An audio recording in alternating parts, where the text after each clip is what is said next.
ওটা উপর করবেন না। সূরা হাশরের ৩ আয়াত শুনে যান।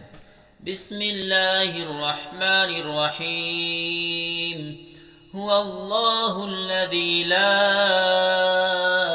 ইলাহা ইল্লা হু আলিমুল গায়বি ওয়াশ শাহাদাতি হুয়ার রহমানুর রহিম। হুয়াল্লাহুল্লাযী লা ইলাহা ইল্লা হু الملك القدوس السلام المؤمن المهيمن العزيز الجبار المتكبر سبحان الله عما يشركون.